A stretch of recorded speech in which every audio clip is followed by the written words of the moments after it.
Good evening, ladies and gentlemen. It's a pleasure to be here today and have a chance to talk to you. My name is Roland Geiger and I live in Germany. I'm a local historian and genealogist, and I'm particularly interested in the history of my hometown, St. Wendel, and its citizens, especially those who have left through emigration. I've been a city guide here in St. Wendel for a bit more than 20 years, also a night watchman with halberd and lantern, and I'm the keeper of our local parish archives. Before I begin, I want to say thank you to the board of Pelham, New York, especially Linda Smeeder, Bruce Romanchek, and Gary Finkel for this chance to tell my ideas to the public. And especially Georg Pallmüller from Unna, Germany, who helped to repair of the first minute of this recording. I would like to take you on a journey through time to places that no longer exist, at least not in the way they once have been. I could do this by simply presenting results, but I do not think you would benefit from that because you would not know how the result came about. I will try to tell you how I found out what I found out. Sometimes I took certain passes that I know from my research in Germany, only to find that they are quite different in America.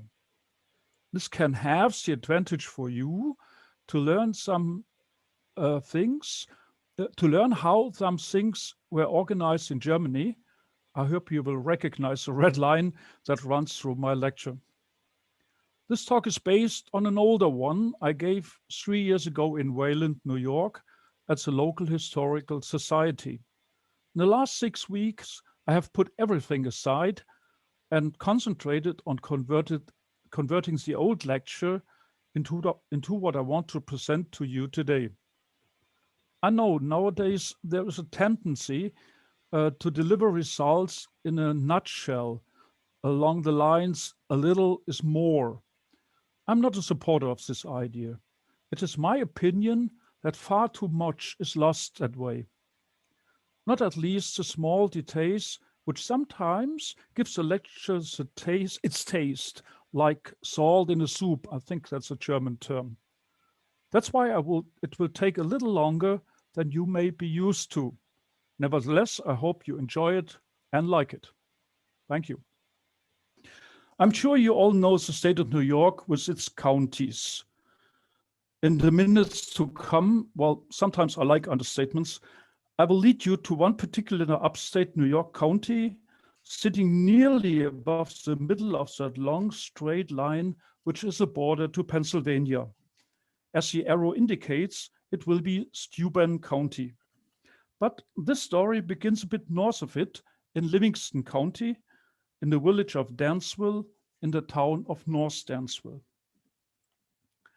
On Sunday, June 1st, 1902, Catholic Association, whose member consisted almost exclusively of German immigrants of second and third generations, met in Dansville. These Catholic societies were organized under the term Staatsverband, like Association of States, and met on a regular basis.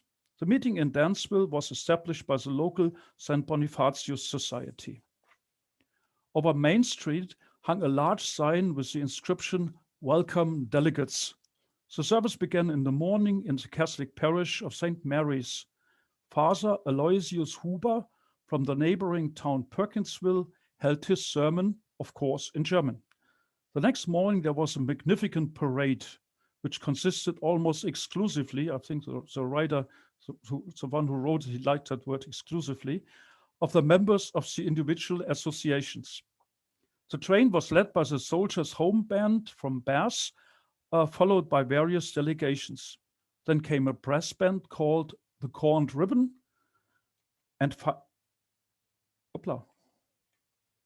no, that shouldn't, yeah, okay. Something went wrong.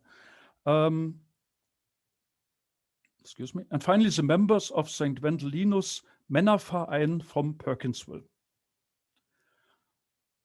I've been a researcher in genealogy for more than 25 years now, and one of my favorite topics has always been emigration research. Don't ask me why. Maybe I'm just fascinated by the immense decision to leave everything known behind and been known and familiar behind and start somewhere else new, always at the risk of the enterprise ending in disaster. Me? No, I will never do that. I'm an avowed coward. I'm particularly fascinated in emigration to North America in 18th and 19th century, especially to the state of New York. Why New York? Well, I'd say by chance. In 1987, a German historian named Josef Mergen published a book called The Immigration from the Former Prussian Parts of the Saarland in 19th Century. For any reason, Mr. Mergen didn't like direct related sources. His book has 2 volumes, number 1 in general and number 2 in particular. All his sources are listed at the end of volume 1. In number 2, he quotes from 951 emigration requests from various archives, summarizes them, and provides interesting details. But he doesn't tell in which particular source a particular information can be found. It took me years to find the following 2. One is kept in the city archives of my hometown St. Wendel, the other one in the National Archives of Koblenz on the Rhine. In both files, you find references to Dansville. On February 4th, 1843, the wheelmaker Philipp Schwingel from Remesweiler asked for permission to emigrate with his wife Barbara Dremer and 4 children. The mayor noted, the reason for this emigration is that his brother-in-law Georg Dremer, who does not live in such good conditions as Schwingel, also sought permission to leave.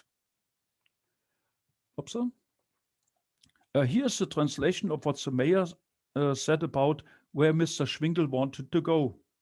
He says, by the way, both have siblings in America in the state of Ohio and near Dansville who emigrated several years ago. He shows me $1,400 thaler, which has been a lot of money in that time. That line, siblings in America in the state of Ohio and near Dansville, means what it means.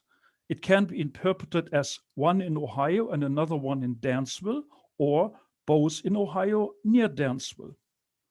Mr. Mergen favored option 2 and declared Dansville to be located in Ohio. I'm sure he checked it on a map and found Danville in Knox County in Ohio. Consequently, in all other cases, he refers Dansville to Ohio. Another gentleman who asked for permission to emigrate was the farmer Johann Engel, born 1848 in St. Wendel, son of Jakob Engel and Magdalena Gregorius. His request from March 1867 can be found in Koblenz. There you find a note of our mayor, and he says, I am minded. Okay, that was old German fashion translated into funny English. I'm sorry. I'm minded to emigrate to North America, where I have 2 uncles in Dansville, spelled the way a German would pronounce it, which I wish to see and visit, and which in turn have also expressed the wish that I may come to them. As in the 1990s, Mr. Mergen's book was the only source available about emigration, I relied on him and consequently researched in the wrong state and consequently failed. My luck returned on Wednesday evening in 1996. Joseph Edward Resch Jr. knocked at the door of our house in St. Wendel and asked about the former home of the Altmaier family. The Altmaiers, his ancestors. I told him, well, you go down that lane and turn left. It's the second house to the right. Joel Resch lived in Washington, D.C., 3 blocks from Capitol Hill, where he worked for Seabury Resources, providing homes for elderly people. He was born in Dansville, Livingston County, New York. Joe's great-grandmother has been Helene Katharina Altmaier. Her parents, Franz and Maria Katharina Hallauer, both were born in St. Wendel in the 1820s. When we studied Joe's data, we realized that he and my wife Anne were related. He's two generations senior to her. Since then, she refers to him as her rich uncle in America. And you know, there are always still some people who are impressed. A year later, my wife and I made our second trip to America. We rented a car in Baltimore, saw Joe Resch in DC, and made our way up to Creese near Rochester, New York, to meet Joe's father, Joseph Sr., and his wife, Joyce. Joe Sr. took us to Dansville the next day. We walked through the town, knocked at the door of St. Mary's Parish, and the Catholic priest let us in. He showed us the parish records of St. Mary's, and I never will forget that moment when my wife pointed at the book and the death record was saying Nikolaus Lauterborn, Annorum Sexaginta und so weiter. Nikolaus Lauterborn, 64 years old, from Alsfassen, Trier. The date of death was February 12, 1853. He died in a fire, suffocating from the smoke. Alsfassen is a suburb of St. Wendel, where both my wife and I were born and live. Trier on the Mosel is capital of the diocese to which our parish belongs to. Actually, as you can see here, Mr. Lauterborn was not born in Alsfassen, but in Breiten, which is another suburb. It's just 300 or 400, let's say half a mile away. And Breiten, well, Breiten is of course the way it's right in England, but this is the way we pronounce it.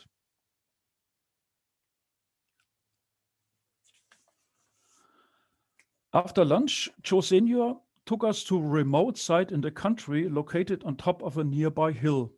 The lane was lined by broad-leaved trees. In the middle of nowhere, he stopped. We got out of the car and he went to a clearing with nothing to see but a huge cross made of field stones. This is Sandy Hill, he said, and this is the site where they had built their first church. To tell you the truth, that God-forsaken place and the lonely cross had no significance to me, but somehow it never got out of my mind. It took some time until I learned of Perkinsville and Wayland, of Livingston and Steuben County, of towns and villages and hamlets, and the differences between the US, or better the New York system of jurisdictions, and our own in Germany. Every time I come here, I make my way up to see the site, to get an impression, to meet those who lived there so long ago. In spring 2001, my wife and I came to Perkinsville the first time. We came with Air Canada, flying from Frankfurt to Toronto, and proceeded in a little twin-engined grasshopper who jumped us over Lake Ontario into Rochester. We stayed with Joe Resch Sr. again. Next morning, we rode down to Perkinsville, where we met Stephen Malter mowing the lawn around Sacred Heart Church. He showed us the church, and when we entered, we saw a large golden cross on the altar in the left corner. It had a little glass something with a tiny piece of bone, less than half a fingernail wide, and below the words St. Wendelin. My mouth got dry. Who said, I asked, and the answer was a shrug. Don't know. It's always weird when in America we meet and talk to Amish people. I know there are some families in the area around Dansville now. I heard the typical clip-clop of horseshoes in 2012 when I had a coffee in downtown Dansville. Their language and ours are, well, close. Both our dialects have much in common. Once Anne and I went into a shop near Lancaster, Pennsylvania, and the lady behind the counter heard us talking. She said, "Wir schwätzen Deutsch." We speak German. It always gives me goosebumps. Same happened when I saw that bone fragment in Sacred Heart and suddenly felt so much at home and so far away from it. St. Wendelin is said to have been the son of a Scottish noble. He left his parents' house and went to the mainland in Europe to worship the Lord in the most simple way. Not knowing exactly how to do that, he went to the Pope in Rome, Italy, but received no helpful advice there. Going north, he settled near what is now my hometown, St. Wendel, and became a shepherd for a noble in Trier. He really had a good hand in the sheep business, and the deer prospered. By the way, this picture here is taken from a book from 1406. Later became the abbot of the monastery of Tolai, where he died of old age. They buried him in a grave, but next morning they found the grave empty and a coffin outside. So they buried him again, but next morning, same procedure. This went on for a week until they realized he didn't want to get buried in Tolai. A note for Betty Engel, who I know that she listened. Your Didas ancestors thought the same. That's why they emigrated from Tolai and settled in Perkinsville, but 1100 years later. The monk put the coffin on a team cart. The oxen went straight to St. Wendel. So they realized that it was the Lord's will that his servant St. Wendel was buried there. A miracle, as usually not produced by the saint, but by the Lord. Later, someone built a chapel over the grave, which eventually became a church and got its recent shape in 1460. Basilica Minor is the name the Pope gave it in 1960. We call it Dome because for us it's a big church. Usually a dome is the church of the bishop. Our bishop is in Trier, that's okay. So that's why we call it that way. Now I have some pictures of St. Wendel, especially from the church. This photo was taken in the middle of the nave.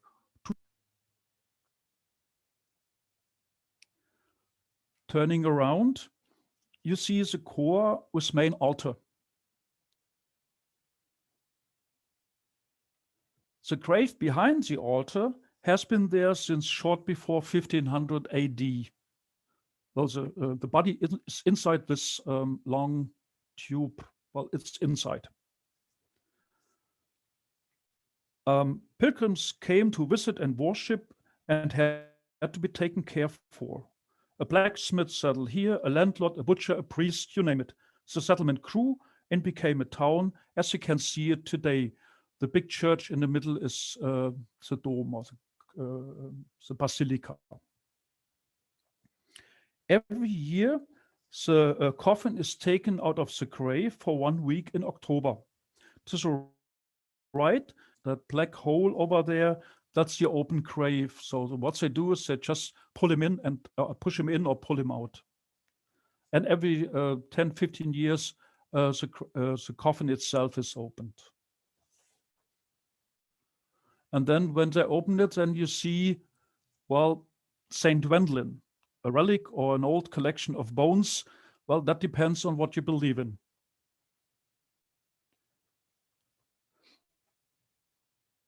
The history of St. Wendel's relic in the Catholic Church of Perkinsville in Steuben County didn't begin with Perkinsville, but with a place where the first German settlers settled. That settlement was called Sandy Hill, and it took me years to find out where exactly it was located. In fact, the exact location was never drawn on a map, at least I don't know one. The first detailed map were drawn when the settlement no longer existed. There are hints in books or narrations or evidence which still exists today, like the cross on the hill and the clearing. That's why we are going to start at the beginning and make our way through time. At the beginning.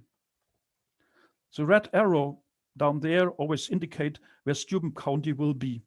I found this map and the following on www.mapofus.org. You have it, the link in your handout. This is the state of New York back in 1683, when the local world was still all right. The state, in fact, didn't exist yet. That's when the northern part of the American continent was populated by Native Americans and some French and British and Dutchmen meaning those who really spoke Dutch, not Deutsch. Main part of recent New York still belonged to the Native Americans. From the wide point of view, the territory in which Steuben County is now located belonged to the British King Charles I, who granted it to his son, the Duke of York, in 1663. This is the state of New York back in 1775, when the local world was far from being all right.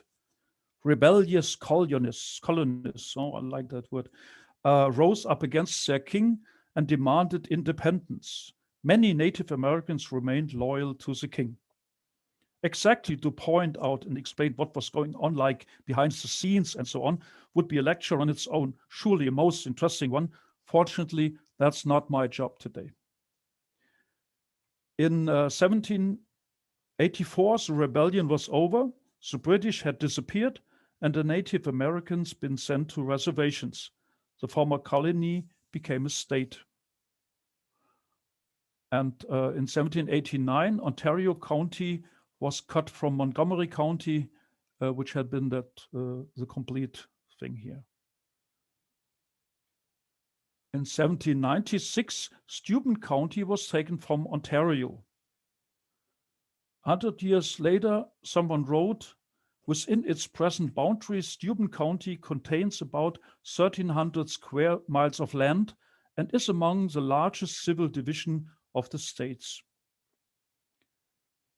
In an old book, I found an explanation where Steuben County got its name from and when. First choice in a name for this county taken from Ontario was Schuyler, but that revolutionary hero declines the honor.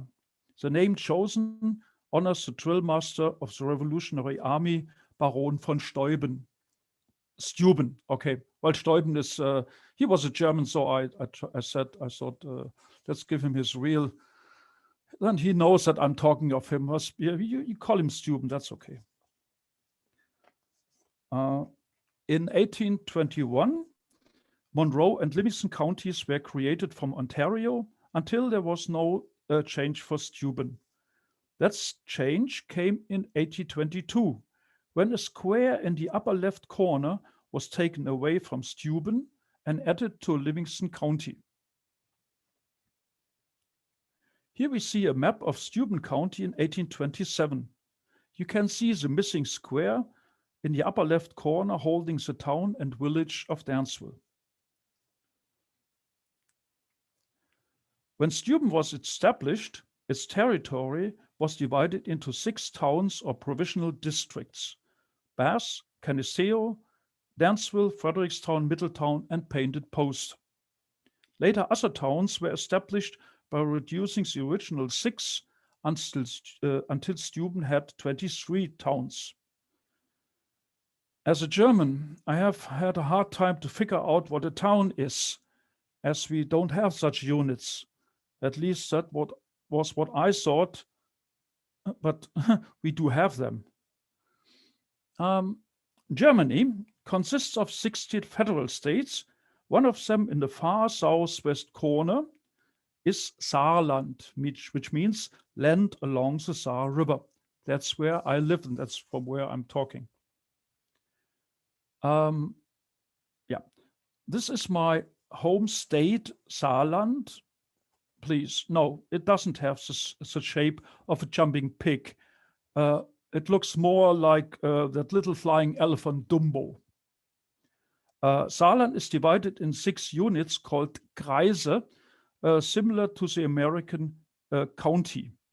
My county, called St. Wendel, is located under Dumbo's flapping ears over there in the right corner. St. Wendel County consists of 8 Gemeinde, and that's the equivalence to a township. My own Gemeinde is called St. Wendel. What we don't have are villages. The town of St. Wendel is divided in 16 so-called Ortsteile. There is no expression for that. Before 1974, each one of them had been a village. When the 72 villages of St. Wendel County lost their independence, were downgraded and grouped into towns. You see, it's hard to explain a system by only providing names and titles. My problem is the need to compare the uncomparable to help you, and especially me, to understand my difficulties with your system in comparison to ours. Yeah, that was the right way. But as my wife's grandma never got tired to state, there is no cross bigger than the one you burden yourself. But let's get back to Steuben County. For our story of interest is the town of Dansville in Green, located in the left upper corner, close to the before mentioned missing square, which has gone to Livingston County in 1822. The town of Dansville is called South Dansville in recent times, in contrary to North Danville, the missing square. It has been one of the original towns of the county, formed in March 1796, and was named from Daniel P. Faulkner, an early citizen who had been known as Captain Dan, therefore Dansville. Over the year, it has been reduced to the benefit of other new founded towns, like Cohocton in 1812, red or violet in the middle of the image. In 1848, a big reduction came to both South Dansville and Cohocton when the town of Wayland was established. That red and green zigzag line was, and still is, the border between the towns of South Dansville and Wayland. Okay, now we have a map, but to find the settlement, we have to know where to locate the church on the map. Dr. Google knows the answer. Close to the lower edge of the map is Sandy Hill Church Cemetery. That's what you can find on Google. Okay, we start in Perkinsville, and follow Pfaff Road straight to the south, thereby ignoring the interstate. At the next intersection, we turn left into McCurdy Road to the intersection with Rechtenwald Road. I hope you can follow it because it's. I've been working on this for 3 days like that, so I hope it. Yeah.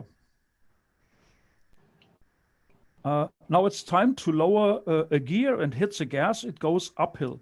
Second intersection, we turn left into a Combe Road when we cross the border into the town of South Dansville until we reach the Stone Cross. And here we read Catholic Church. Sandy Hill settlement had been right here, hadn't it? Doing research in America for me means to go there, ask people about their knowledge and their opinions, browse through documents and maps on paper and online, and compare what I can find in situ, on location. That means I have to see what is available and think it over and compare it with what I know so far. On Sandy Hill, I knew the cross, and I had learned there had been a church and a cemetery, both gone. It is assumed that the settlement was located on a clearing west of recent cross. Clearing may sound small, but there's room enough for a bunch of houses and barns. So there had been no doubt a settlement on the hill. Once. Why? I had no doubt about that. Well, because this is the way I was accustomed to. A church, a cemetery close by, and the houses around them. What I didn't know was that in America, you have your own structures so much different from ours in Germany. This is a picture of my hometown St. Wendel seen from the south and a bit from the air. The arrow points to St. Wendel. From over here, I am speaking now. You are over there, well, at the head of the arrow, a bit outside the map.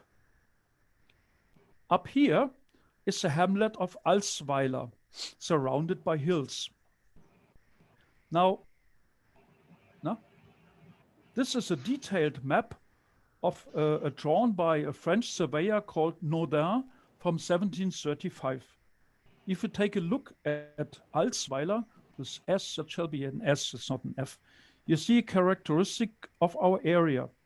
All houses are pretty close together, more or less along the main road. Only 2 houses stand apart. They are watermills. The hamlet here is divided in two by the creek running right through it. If we jump 110 years into the future, we get this picture, taken from the oldest available survey of our area, organized by the Prussians in 1843. The old church has been replaced by a bigger one. The hamlet has grown, but its shape is the same. All houses gathered along main roads and adjacent, well, I don't want to call them streets, passages would be better, between the houses. That survey from 1843 is a great source for finding out where people had lived then, as the name of the owner of the property is mentioned in the map, as you can see here, Mr. Holzer and Mr. Brill to the left. Nearly 100 years later, this map from 1935 shows Alsweiler and its surroundings. In the red ring, we have the houses along the roads, and in the green ring, we have fields and meadows of the farmer who reside in their houses huddled in the red ring. In our area, nearly all hamlets are alike, at least in the way of this arrangement of houses, lands, and forests. And that was what I had expected to find on Sandy Hill as well. I learned it 3 years ago in rural Pennsylvania. My wife and I visited Lancaster, Dutch County, where on one bright morning we booked a buggy ride. We arrived 2 hours early and made our way a walk and wanted to make a walk through the countryside. At least we wanted to do that. There was a lot of countryside, but no road through it to make a walk. By the way, the horse names are not Clip or Club, nowhere the horses at all. You may ask Aaron, our guide. He knows their names, genders, and subspecies. I didn't. But they smelled somehow. Yeah. In Germany, well, you know, you've seen our structure. The farmer lived in a hamlet, and their fields and meadows were arranged around the hamlet, in a way that you had a field here and a meadow there, maybe on the opposite side of the hamlet, maybe miles apart. Thus, you had to have a chance to get there. Such a connection in Germany is called Feldweg, a dirt road between the fields. I took this photo during a walk on Pentecost Monday, which in Germany is a national holiday. My wife Anne is standing on such a Feldweg between meadows left and right. That needle to my wife's left is artwork erected by local artists. And in the brush on the right side, there is a bunker from Second World War, which had belonged to the Siegfried Line. The area is full of history. Not good one and bad one. Well, this is the same area on a recent map. The arrow, where's the arrow? The arrow is gone, klasse.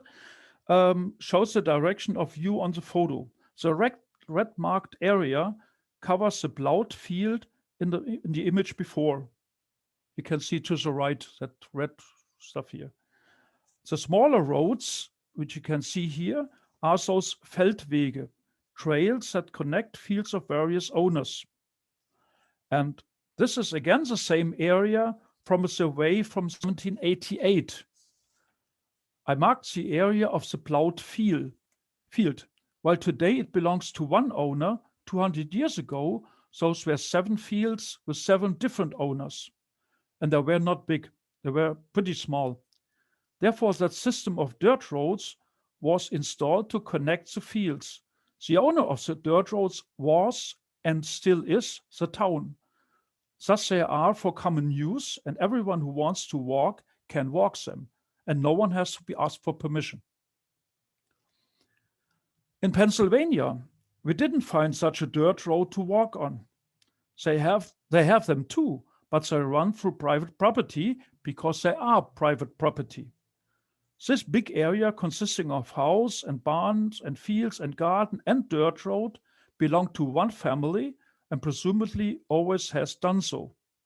So you have everything close together on one spot, and there's no need for the farmer to move his machines to distant places, what they have to do in Germany.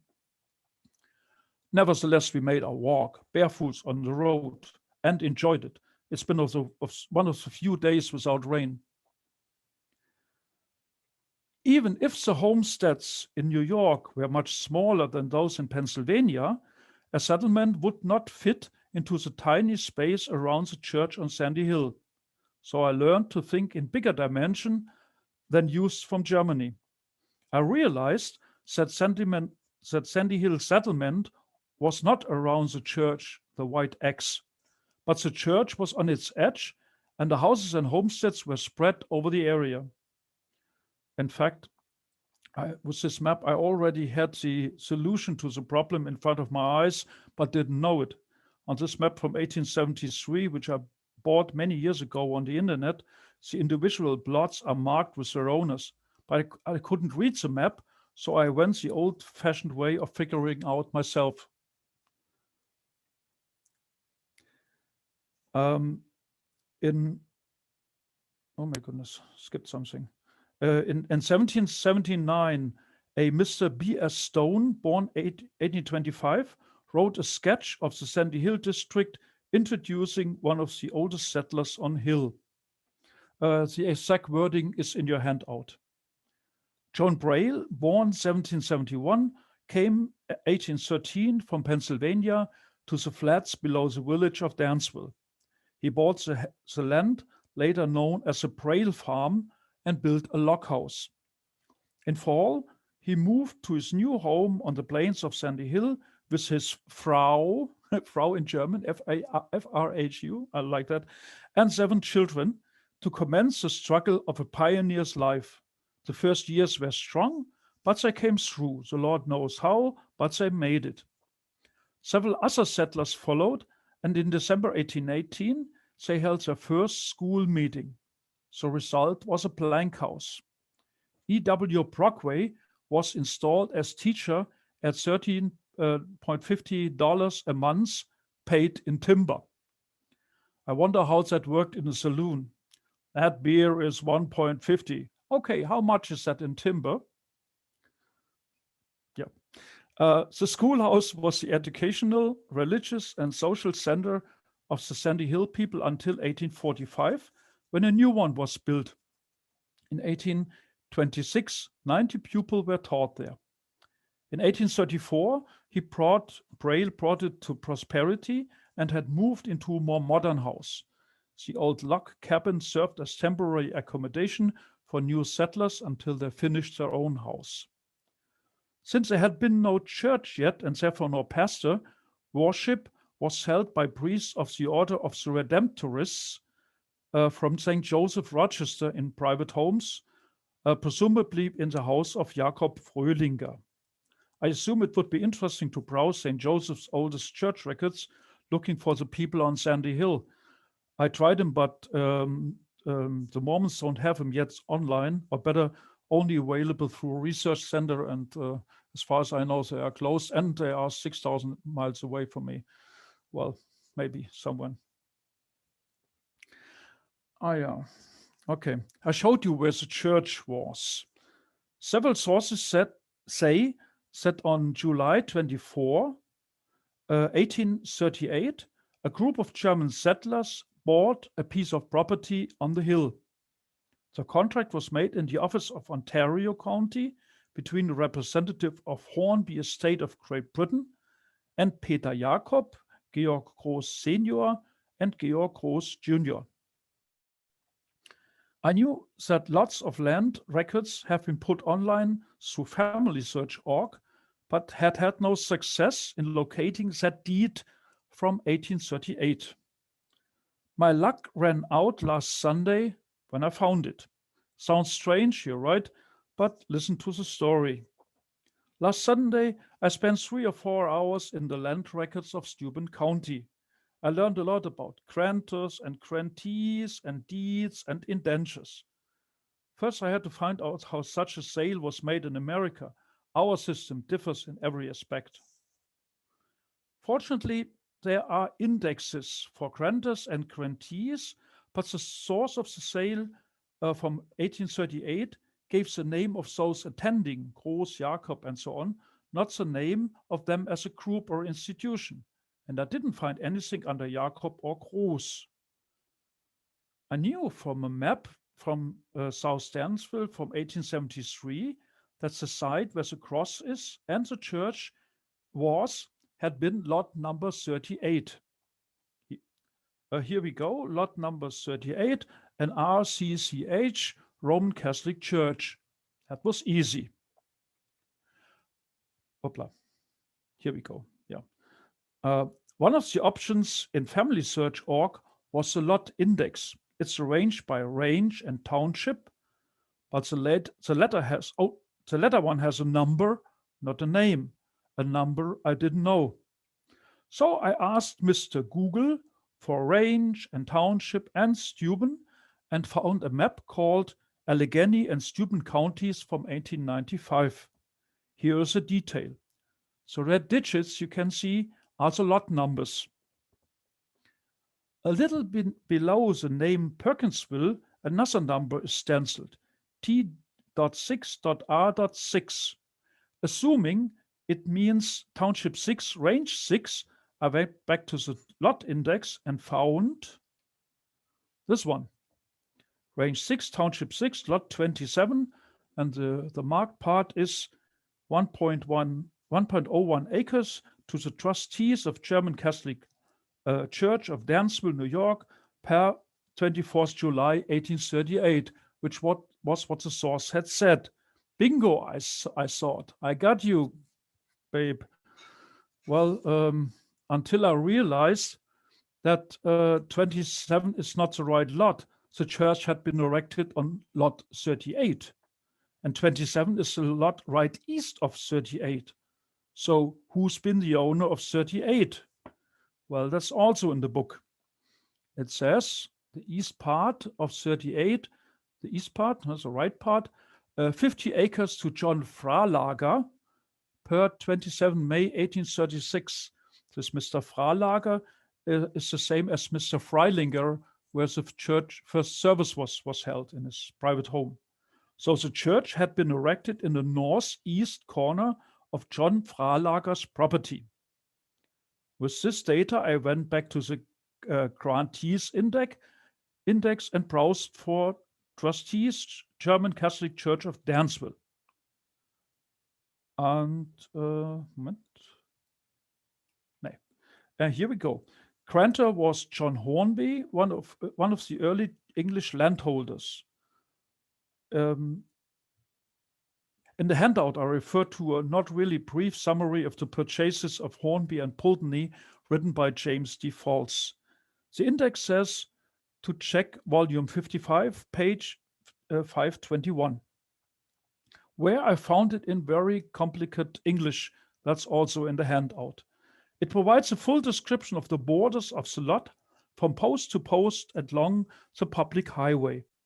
Finally, it says it shall be used, occupied, possessed, and enjoyed as a meeting house, lot, and burial ground for the uses of said German Catholic Church, and for no other intent and purpose whatsoever. Moment, muss ich aufpassen. Yeah, this is an image of a map I got from the Department of Tax Department of Steuben County. Moment, wo bin ich denn da? That green, blue, well, you name it, whatever it is, triangle is a clearing, the site of the stone cross. I've added red lines to shape the old squares. I don't want to be a smartass, but I think the cross stands at the wrong place. I may be wrong. Well, I am wrong, for sure. Let us see how the deed describes the purchase area. It says, beginning in the west line of said lot at a post in the southwestern line of a public. My goodness, geez, I always thought that Germans were the masters of complicated writing, but this really tops it. So it simply says that you start at the top corner of that triangle and follow the lane to the right to the next corner. From there you go south, but in an angle of 45 degrees to the west until you hit the western border of the lot. And from there you follow the border north to where you started. That means the old maps are wrong.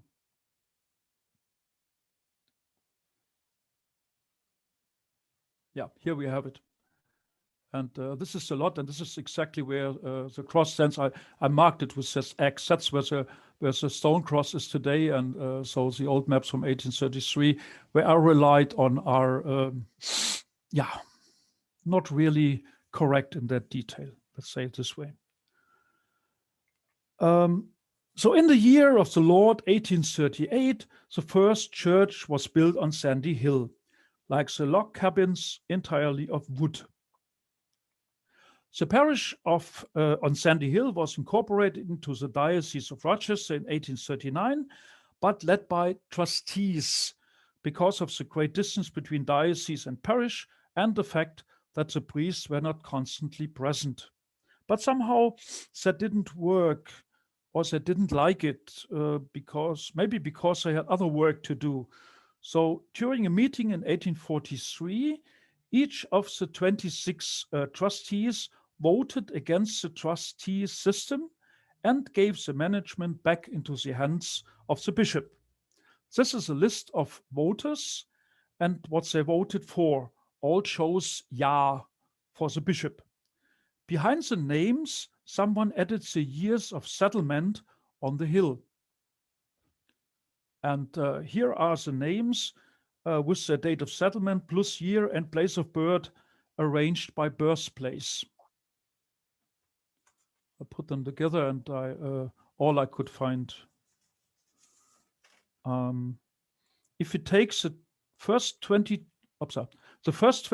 of all 33 names and look on the map to locate their birthplaces, we have 4 from Tholey, 3 from Alsweiler, 1 from Pliesen, 1 from Mauschbach, 2 down here from Urexweiler, 2 from Remesweiler, 2 from Urweiler, and 7 from St. Wendel, totaling in 22 household members coming from our remote area in Germany within a circle of less than 10 miles in diameter, the distance from St. Wendel to Tholey.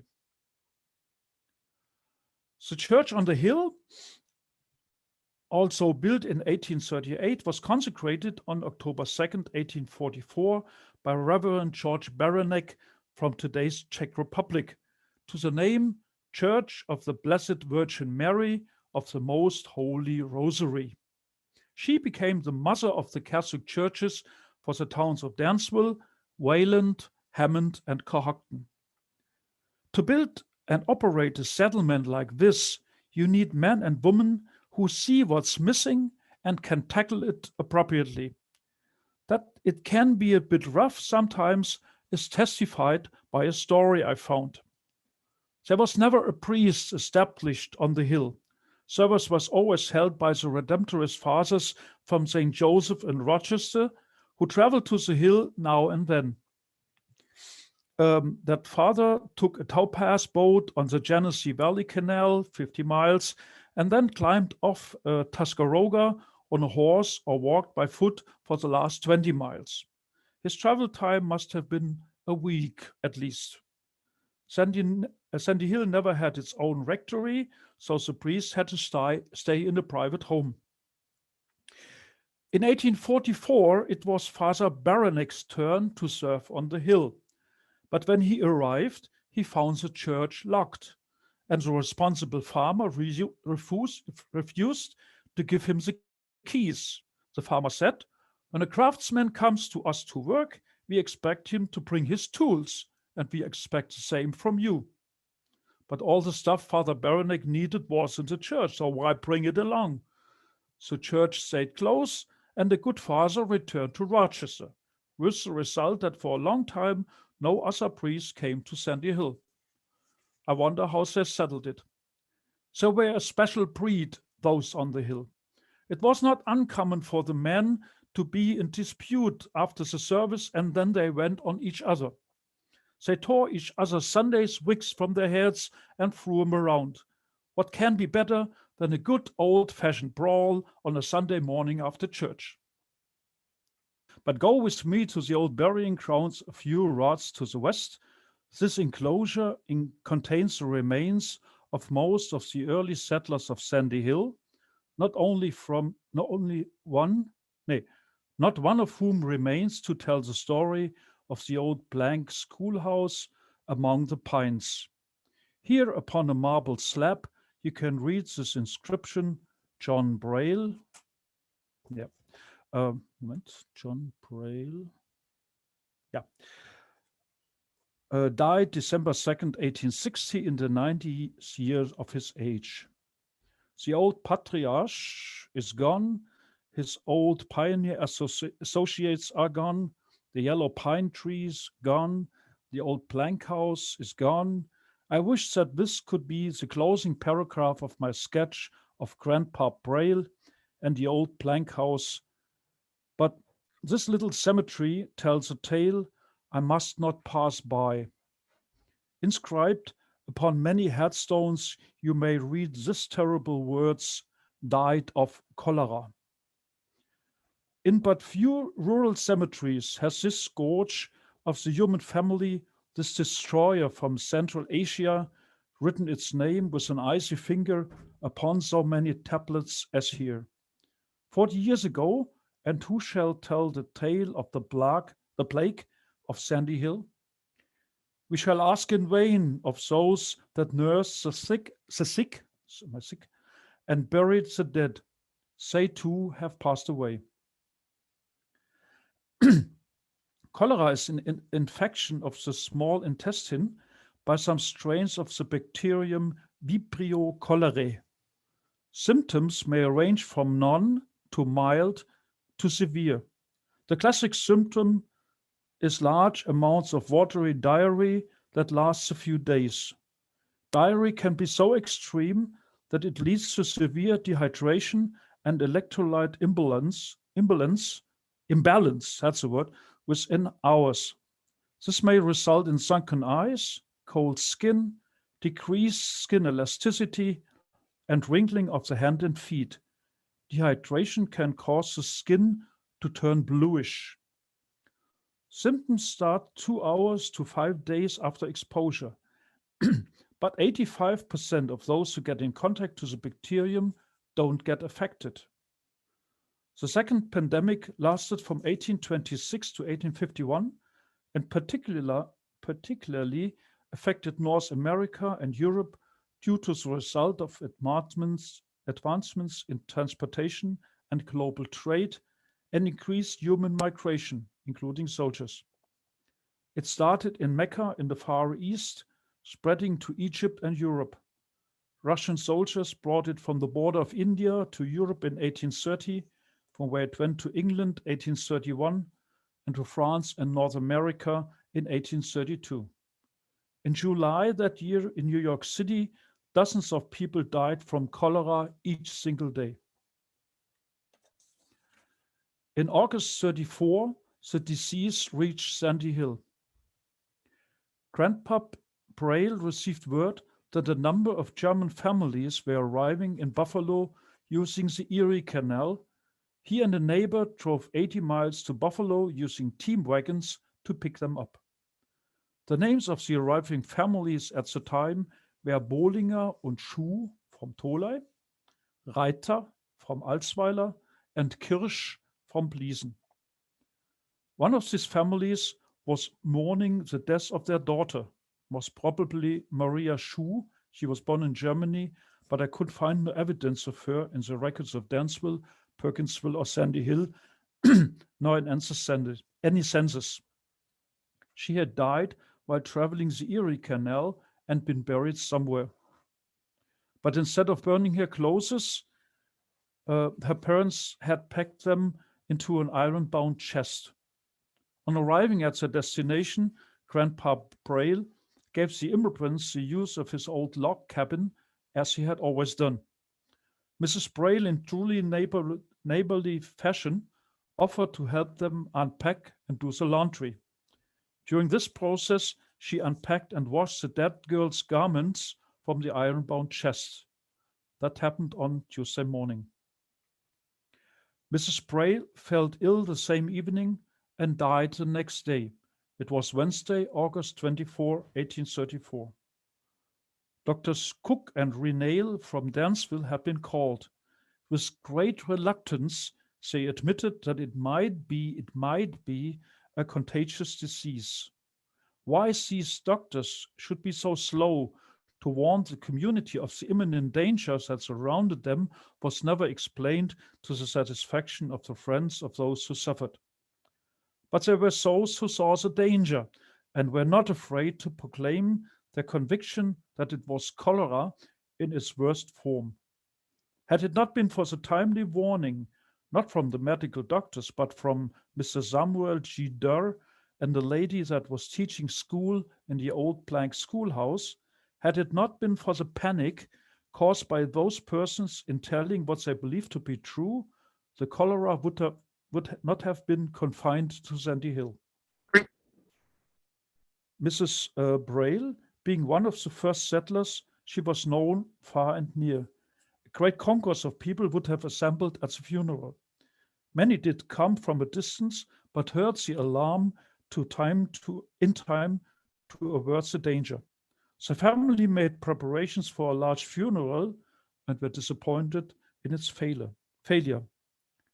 Had the whole community been exposed to the disease, who can tell where it could have stopped? Mrs. Braille was the only person yet that died from the cholera and received the ordinary attention before burial. Taken sick Tuesday evening, died Wednesday noon, buried Thursday afternoon. A few friends got together and walked with Grandpa to the cemetery to bury his companion of 40 years. On Saturday, Mr. Braille's two daughters fell ill.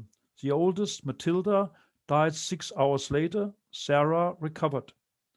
The doctors knew now for sure that it was cholera and tried to curb the epidemic. Some neighbors took their life in their hands, buried the dead, and cared for the sick. Most of them were poorly rewarded for their humanity and bravery. They became infected. Mr. Acombe died. Mr. Blake became invalid for life. Mr. Durr, Rufus Stone, and Samuel Lemon were sick and never fully recovered. Rufus died 5 years later. The others did not contract the disease. Braille's son George became the third victim. He was found dead in his father's barn 2 days after the death of his sister. The old schoolhouse was turned into carpentry in which coffins were made. Panic erupted in the settlement and spread on to other settlements in the vicinity. A group of men stood on guard to prevent access to and from the hill. It was an ungrateful task, but necessary. Within 12 days, nearly 2/3 of the emigrants in the old log house were dead, including a woman named Kirsch and her 4 children. The remaining sick were laid on stretchers in huts in the forest. But the dying went on, and in the evening in Rufus Stone's house, coffins were made. On September 15, Mr. Acombe died, and a week later, the last of the victims, Rebecca Decker, was buried. The exact number of deaths is unknown, 15 at least. Some sources say 18. I could only find 15. The plague was so bad that most of the surviving suffered mentally, and their health stayed in very bad shape constantly. Only their strong religious faith prevented them from giving up. So, okay. Yeah, those are the names of those who died.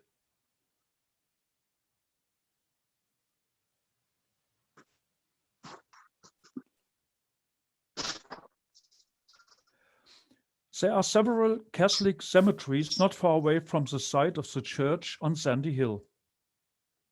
In the north, Sacred Heart, a bit more than 2 miles away, but like Greenmount and Holy Cross Cemetery, it didn't exist in 1834. Leaves only Green Lawn, about 2 miles west of Sandy Hill. In his narration from 1879, Mr. Stone has told us that the grave of John Braille was on the burying ground close to the schoolhouse a few rods to the west, and that this enclosure contains the remains of most of the early settlers of the hill. A rod, in German Rute, had 16.5 feet or 5.5 yards, about 5 meters. A few of them would be not more than 50 feet from the schoolhouse. Here's a map again from 1879, and here was a cross, was the arrow points, that was a church. And here is a schoolhouse, SH schoolhouse. Not far from the house where Grandpap's descendants lived. Hoppla, da, Braille. And not far from the cemetery where he and his family and the dead of Sandy Hill were buried. Today, of course, all that remains of the site is a cemetery, schoolhouse, and even Mr. Braille's house are long gone. The property belongs to Robert Farm. Shall I? Well, I think I owe you. When I located the lot list, excuse me, I could not resist to check what it says about the lots around the intersection where the cemetery is located. As you can see in the middle of that detail from 1873, the area consists of 2 parcels, number 74 south and number 75 north. The road from east to west covers the border between both, crossed by another road north to south. The cemetery is in lot 75, west of the road. Name of the owner in 1873 is Frederick Driesbach. On February 1837, Frederick's father, Michael Driesbach, bought lot 75 from the estate of late Mr. Hornby. The deed contains this little picture, but tells no word about the cemetery. Last Thursday, Larry Roach, a clerk from Steuben County Tax Department, helped me in the matter. The oldest deed about the cemetery dates 1878. Henry Driesbach, a son of Michael, and his wife Eunice sell a piece of property to the Green Lawn Cemetery Association of Sandy Hill, Steuben County. I assume no one has ever heard of that association yet. The piece of property is described from stake to stake along the highway, etc., past the schoolhouse in school district number 15, to be selected to them for purposes of a cemetery lot, to be used for cemetery purposes only. Another deed dates 1955. Another Driesbach descendant sells, again to the Green Lawn Cemetery Association, the part between the cemetery and the southbound highway. I love the word highway for a road like that.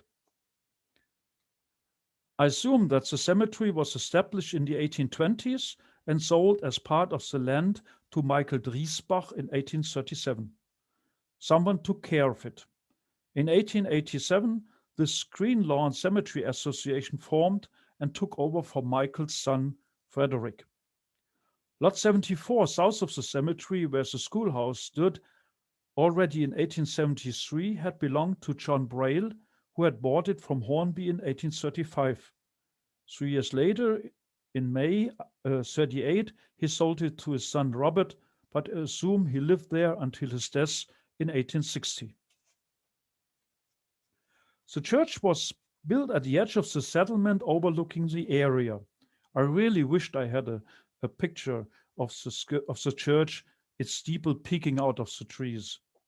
It was erected south of Sandy Hill Peak. Why? I wondered why. It can't be because of the town border between Wayland and South Dansville, because Wayland didn't exist in 1838. It was established 10 years later. Then I saw the names of the settler in the area beyond, northwest of the summit of the hill and in the valley towards Perkinsville. Their names were Wolfanger, Schwingel, Volz, Bill, Pfaff, and Lander, all of them familiar German names from our area here in Germany, and all of them typical names of Protestant families. Yeah. On the 10th of November 1836, in the house of Jakob Schwingel in Süd-Dansville, a meeting of the German fathers of the family was held to found a Christian community, as well as to draft the necessary laws according to which the congregation is to be arranged and governed in the future. That's what the text says. Jacob Wolfanger was elected president and Adam Bayer was the first manager. That's interesting. The community was found in 1836, but the first registered baptism was that of Elizabeth Gottschall in May 1833, 3 years before. Worship was celebrated in the old schoolhouse in Perkinsville. The church, as far as I know, right on the other side, St. Peter's, was built 1845 and inaugurated on 21st May 1846. 1858, the first permanent clergyman was Pastor Klein. His salary was $500 per year, paid in cash, not in timber. Perkinsville got its name from Benjamin Perkins, who bought land and built a sawmill. First it was sawmill because of Perkins Mill. Later names were Red Tavern, which has nothing to do with communists. They had not been invented then Portway, and finally Perkinsville. The Bishop of Buffalo bought a piece of land from Nicholas and Elizabeth Morsch from Perkinsville. It was rather expensive. He paid $1. A new Catholic church was built in Perkinsville, the Church of the Annunciation of the Blessed Virgin Mary. Father Schweiger read the first Mass on November 30, 1850. And the word says, "Behold, I'm the servant of the Lord." Luke 1, 38. Don't know how you say that. I have problems with German. By the time the Steuben County Atlas was published in 1873, we have a community that offered nearly every service needed and could be considered self-contained. Hotels, breweries, blacksmiths, harness makers, a shoe store, a post office, and even a tannery. I like tanneries, they smell so good. There was a resident physician and a surgeon. A blacksmith and wagon shop operated by H.W. Bill, whose parents had come from Niederlinksweiler. Stephen Briggs from Alsweiler advertised as a dealer in stable and fence dry goods, hats, caps, boots, shoes, groceries, queensware, and hardware. Down by the brook, Jacob Wahl from Schifferstadt, not far from the Rhine River, brewed Lagerbier. Yeast had recently been invented in Germany and improved the beer taste so significantly that for the first time in history, brewing beer in crater style really made sense economically. Before that, brewing beer had always been a private matter, similar to baking bread. And across the street, the brewery of Nicholas Deides and Co. from Tolai. Actually, the name in German, if you go to Tolai and ask for the name Deides, no one knows. It's spelled, it's pronounced Didas.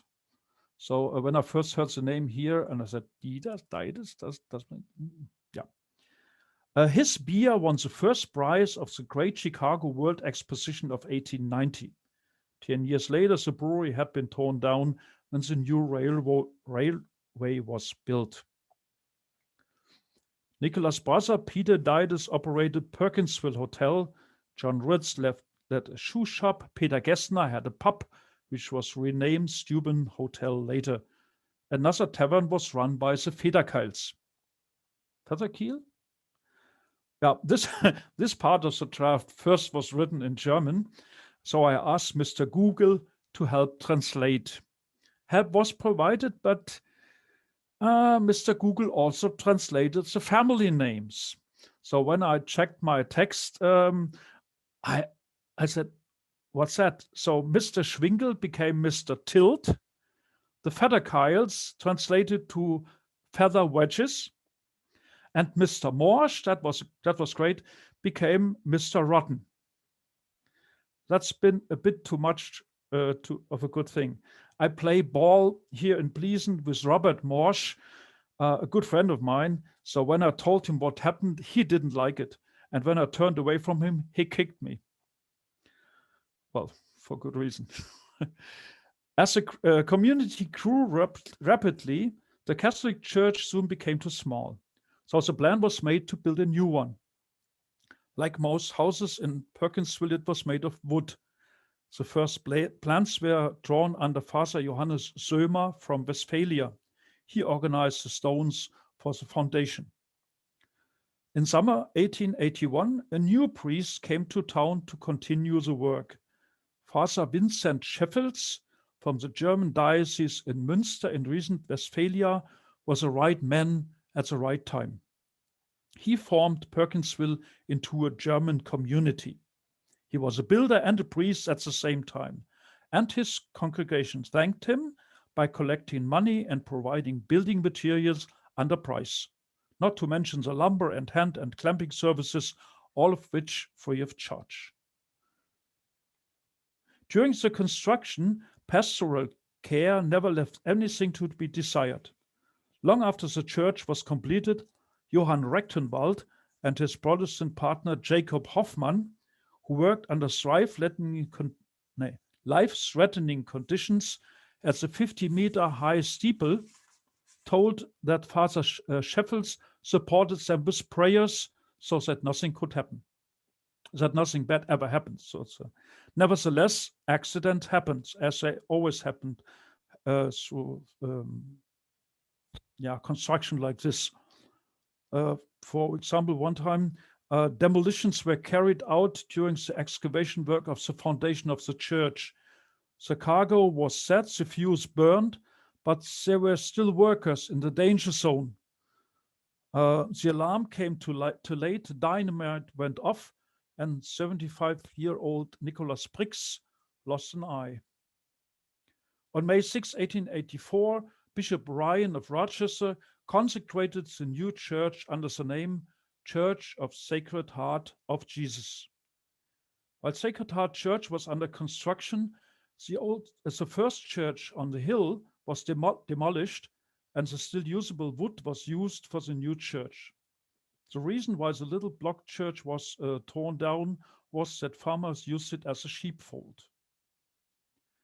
In January 1893, Aloysius Huber, a young priest from Bavaria, took over the lead of Sacred Heart.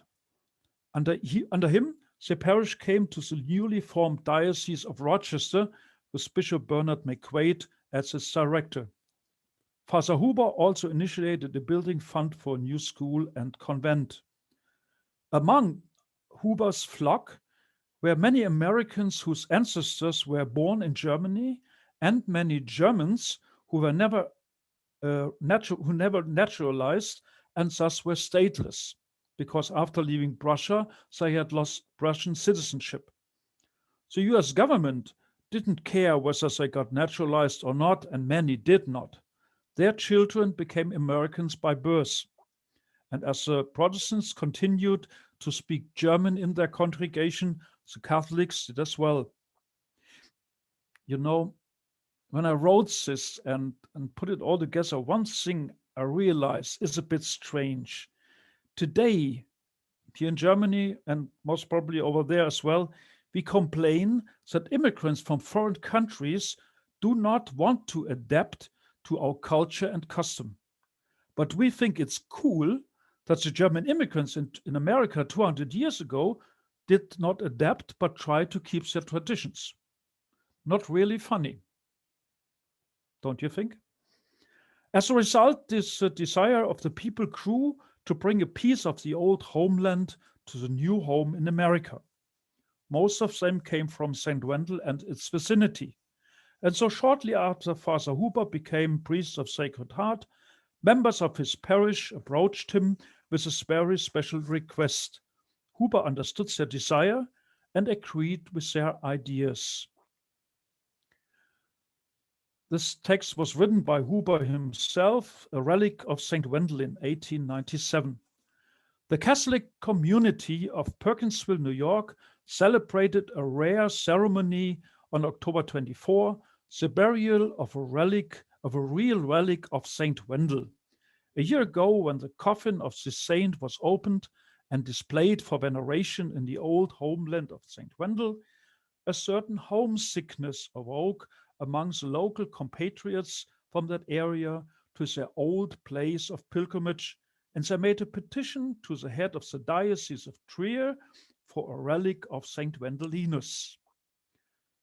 Bishop Quorum, to the left, the Bishop of Trier, gladly accepted the request, and so Joseph Hummel, pastor of Gardensville near Buffalo, New York, brought the relic on his return from Germany. On the above date, the relic was buried in the presence of priests and many Catholics from Perkinsville and the neighborhood. Father Huber gave a salutation about the life and miracles of the saint. And he closed with meaningful words. He says, "There are people, especially in America, who mock relic worship, but God often punishes such scoffers with sudden death." It's in the text. I just translated it. It's beautiful. To honor the relic and the saint, men of the parish established St. Wendelin's Men's Society in Perkinsville, New York, which was called Society of St. Wendelin in the 1902 newspaper that we heard at the beginning. Later, they bought a figure of St. Wendelin for the church, $47 in total. And then they vanished. And with them vanished the knowledge of the relic of St. Wendelin in Sacred Heart, which is somehow surprising. Hoppla. Excuse me.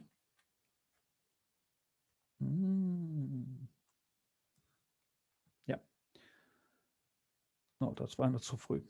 Reverend Edward John Eckrich, whose ancestors had been mayors in St. Wendel, Germany, St. Wendel, not in, yeah, in St. Wendel, natürlich klar, spent his childhood in Danceville in the 1890s and often played ball in Perkinsville. He once told that he and the boys played baseball like other American kids, but they spoke German. Everyone spoke German. In the shops, in church life, everywhere and everyone. Perkinsville was a piece of Germany. Until, when? My opinion always had been that began during First World War. This is Nicholas Latz in February 1918. He was born 1854 in Wadern, some 15 miles northwest of my hometown, St. Wendel.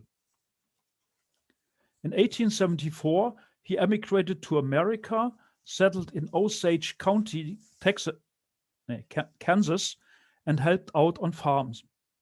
In 35 years, he had been employed for a total of 4 months, not bad for an unskilled farm helper in America who could read and speak English, but was barely able to write at all. After 1910, he worked for the county as a road worker, which is something different than a street worker, I know. He was married 3 times, a widower since 1901, and father of 5 sons. His crime? He was a German. When the United States declared war on Germany in 1917, President Wilson authorized the registration of aliens living in the United States. This included all non-naturalized German males age 14 and older who were classified as enemy aliens. I wonder what this general suspicion has made of Mr. Lutz. Nothing further happened to him. On October 8, 1921, he was naturalized in Linden, Kansas, 3 days before he died in the age of 67. Sentiments against Germans and former Germans living in the States had started earlier. This page is taken from the Protestant Church Book of St. Peter's in Perkinsville. Robert Georg Bill, born 1914 in Wayland, was baptized on January 10, 1915 in St. Peter's. That record is the last one written in German. Next one, Anona May Riegelsberger, I think is the way it's pronounced, born 1913 in Wayland and baptized April 5th, 1915, 2 years later, was in English, as were those which followed. It's the same with baptism records, and the marriage records changed 2 years earlier in 1913, even before the war. You can see the first line here, getraut, is always in German, and the first one is in German, and then the second and so on is in English. It's hard to check that change in Catholic records. They are traditionally written in Latin and never changed. But church history, this page from Sacred Heart History starts in 1915 in German. And then the handwriting changes and the next chronicler continues in English. German was not really forbidden, but there has been a change to prefer English to German. The letter was used now and then, but fewer than before. At least that's what I thought. Moment. Yeah. I've been reading the history of Sacred Heart, looking for a hint about the abandoning of the German language because of the war, but couldn't find it here. To the contrary, each year was a 40 hours devotion. That's a Roman Catholic exercise of devotion in which continuous prayer is made for 40 hours before the Blessed Sacrament in solemn exposition. It follows the traditional time period from Christ's burial until resurrection, 40 hours more or less. In 1918, the 40 hours devotion was on a weekend in September. Priests from other parishes helped out. Local Father Ferdinand Scheidt preached in English. Reverend Joseph Schönhardt, CSSR, he was a Redemptorist of St. Joseph's Church in Rochester, preached in German. Honestly, I don't know why St. Wendelin was forgotten. It may have been because of the sudden death of Father Huber in 1906. Had he lived, he may have held up the tradition. My first version of this lecture 3 years ago in the rooms of Wayland ended here. But it was precisely that weekend that the memory of St. Wendelin in Perkinsville was revived. On Sunday, June 2nd, 2018, in the cemetery behind the church, Father Stephen Karani inaugurated a new section dedicated to St. Wendelin. Many parishioners attended the event. A young man carried the heavy wooden mission cross, which has been in office for over 100 years, as the dates on it testify. For my wife, Anna, and me, it was both a pleasure and an honor to be invited in this event. And yeah, thank you for your attention. This is an end. Okay, I'm done. That's it? No more? That was great. Thank you, Roland. Shall I put it off? Open the screen? Yeah, we can unshare the screen. Yeah, that's what I mean.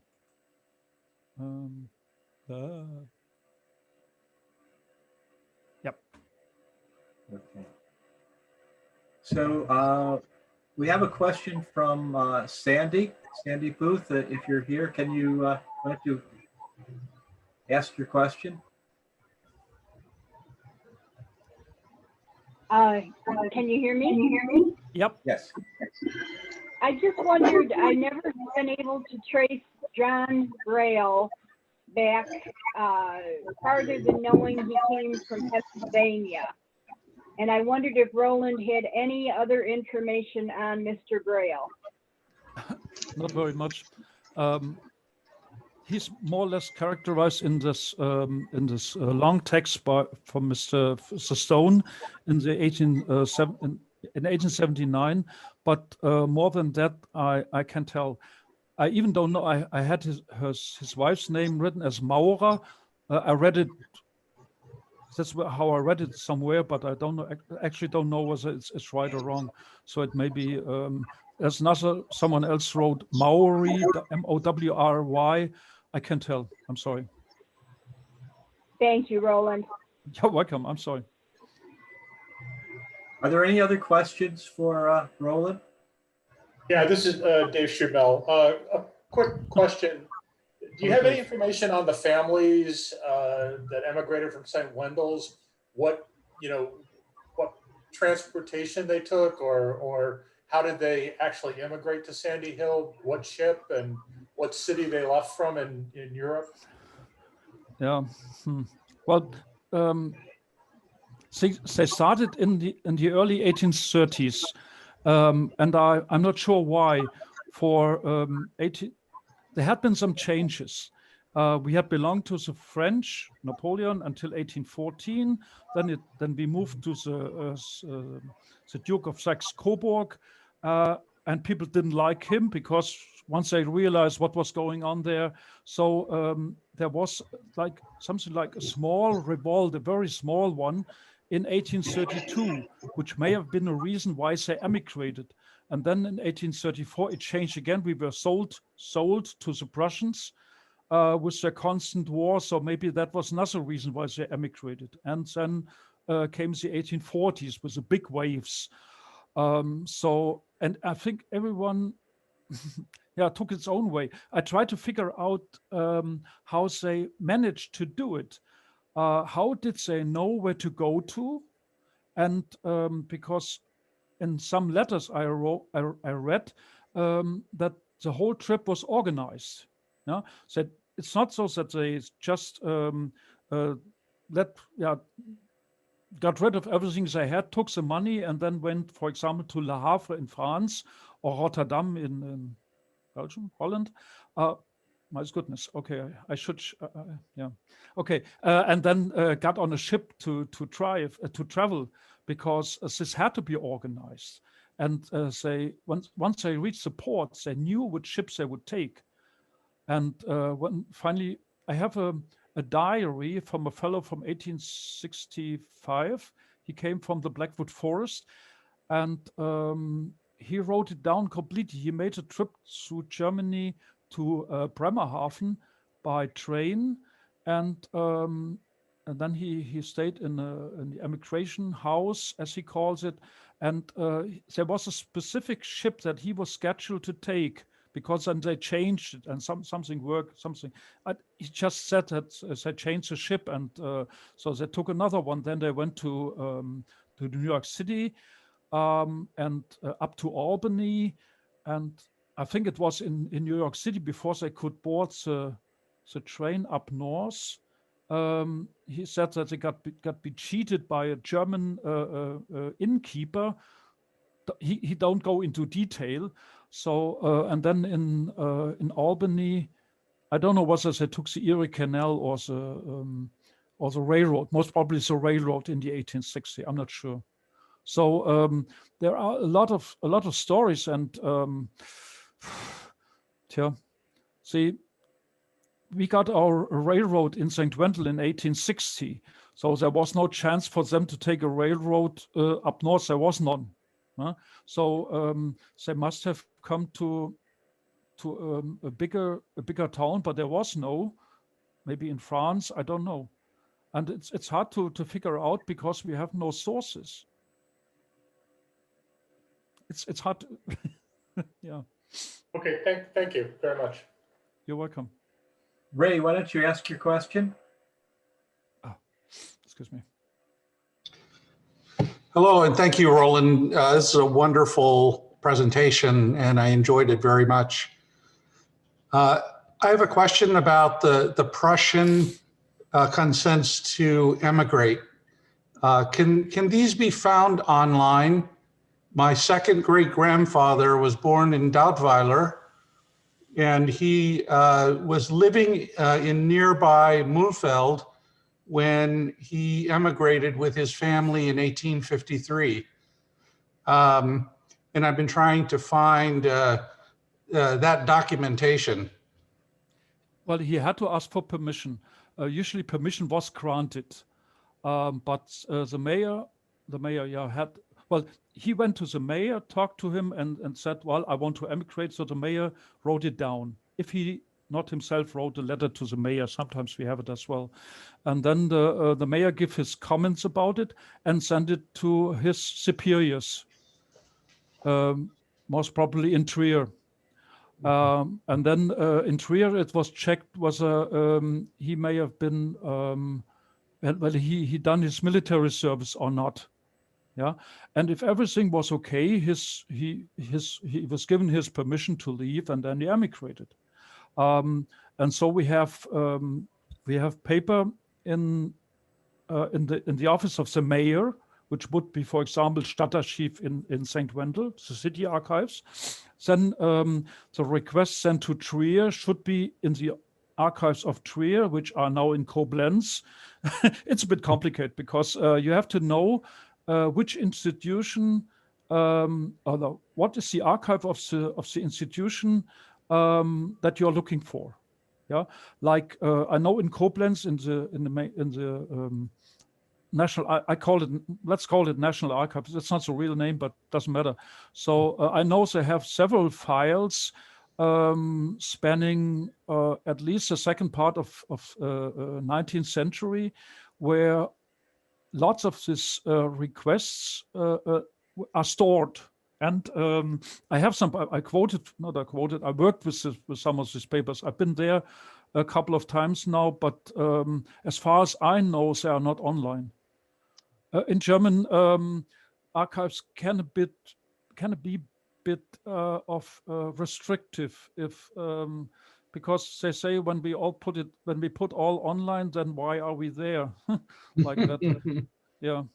Well, I'll come to Germany in next year to visit the village, and my friends at the Hasborn-Daubweiler Historical Society. Yep. So maybe we'll go to Koblenz at the same time. Yeah, should be. You should check St. Wendel as well. There may be another source, maybe the National Archive of Saarland in Saarbrücken-Scheid. Some may have something, but it depends. You know that Hasborn got a family book, didn't you? Don't you? Yes. Yes. Yes, they just published it. Yeah. Yeah. Yes. Okay. Thank you. When you come next year, just tell me. I'll be there most for sure. Yeah. Oh, I've taken my rings you. off and I didn't want them to fall down. Oh, yeah. Okay. You're done? Yep. Thank you. No questions? Thank you. So if there are any other questions for Roland, and I guess seeing that, Roland, a number of people expressed their appreciation for your presentation. I live in New York State. I've learned a ton of information about Germans in Steuben County, and it seems to be one of those places I haven't been to, and I'll have to go there. Look to see how the maps match, right? You're most welcome, you know. Thank you all for attending our presentation.